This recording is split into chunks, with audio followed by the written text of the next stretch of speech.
नमस्कार मित्रों। पिछले कुछ दिनों से उत्तराखंड में हो रही बारिश से नदी गदेरे उफान पर हैं। पर्वतीय क्षेत्रों में इस बारिश से मानो आपदाओं की बाढ़ आ गई है। हमने कभी लाल बहादुर शास्त्री जी की जीवनी पढ़ते समय यह बात पढ़ी थी कि उन्हें कई बार गंगा नदी को तैरकर पार करना पड़ता था, लेकिन तब देश अंग्रेजों के अधीन था और इतनी सुख सुविधाएं मौजूद न थी। लेकिन उत्तराखंड प्रदेश के जनपद अल्मोड़ा तहसील सल्ट मौलेखाल का एक गांव आज भी बरसात के मौसम में उन्हीं दिक्कतों को झेल रहा है जो कभी लाल बहादुर शास्त्री जी ने झेली थी।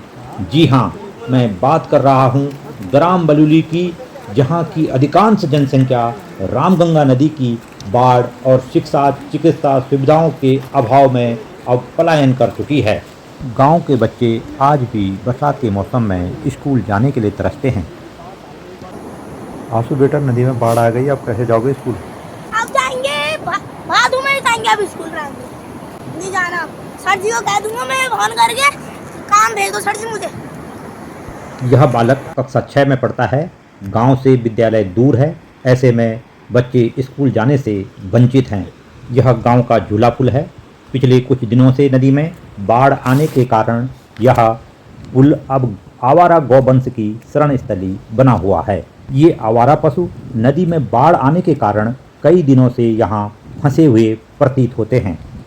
न तो इनके मालिकों की इन पर कोई नज़र है और न शासन प्रशासन की। पुल से गुजरने वाले किसी भी व्यक्ति को इनसे कभी भी खतरा हो सकता है।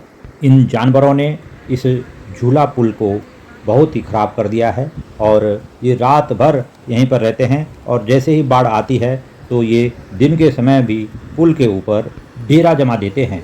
अब ये देखिए, ये एक आवारा सांड है और यदि इसने इस पुल से किसी व्यक्ति को नीचे फेंक दिया तो उससे जान माल की कितनी क्षति होगी आप स्वयं अनुमान लगा सकते हैं। अब यह भी देखिए, यह झूला पुल नदी के केवल एक ही हिस्से के ऊपर बना हुआ है। नदी का यह दूसरा हिस्सा लोगों को तैर करके पार करना पड़ता है। कल कुछ ग्रामीणों को अति आवश्यक कार्य से शहर से गांव आना पड़ा था, लेकिन रात में अचानक बाढ़ आने से ये लोग अपनी जान को जोखिम में डालकर नदी पार कर रहे हैं। बरसात के दिनों में यहाँ आपको अक्सर ऐसा ही नज़ारा देखने को मिलेगा।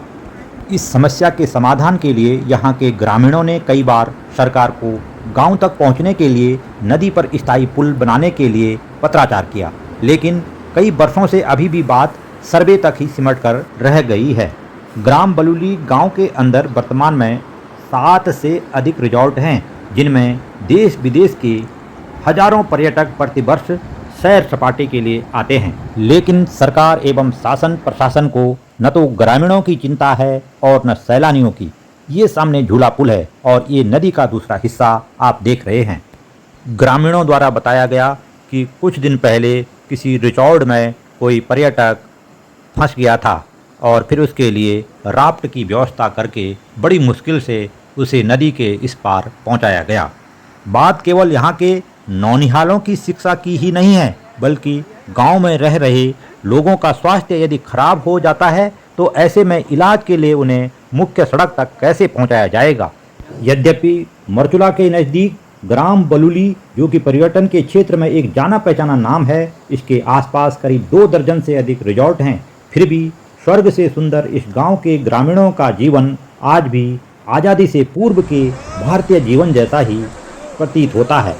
प्रदेश सरकार से ग्रामीणों का करबद्ध निवेदन है कि ग्रामीणों की परेशानी को मद्देनज़र रखते हुए ग्रामीणों के लिए एक स्थायी पुल का निर्माण करवाया जाए, जिससे उन्हें भी शिक्षा स्वास्थ्य की सुविधाएं मुहैया हो सकें। ग्राम बलूली के पीड़ित ग्रामवासी सरकार से यह भी निवेदन करते हैं कि पुल निर्माण के लिए शासन स्तर पर जो फाइल रुकी हुई है उस पर त्वरित कार्रवाई करते हुए ग्रामीणों को इस समस्या से निजात दिलाने की कृपा करेंगे। हम सभी ग्रामीण आपके आभारी रहेंगे। बहुत बहुत धन्यवाद। जय हिंद, जय उत्तराखंड। बहुत भयानक बाढ़ है। ये बलूली गांव की रामगंगा नदी है और लोगों को अपना जीवन यहाँ जीना बहुत मुश्किल हो रखा है और गांव के निवासी बहुत परेशान है यहाँ से इस रामगंगा नदी की वजह से। पुल का निर्माण हो नहीं रहा नदी पे, पक्के पुल का झूला पुल है वो नदी के उस तरफ चला गया है। सभी गांववासी बहुत परेशान हैं।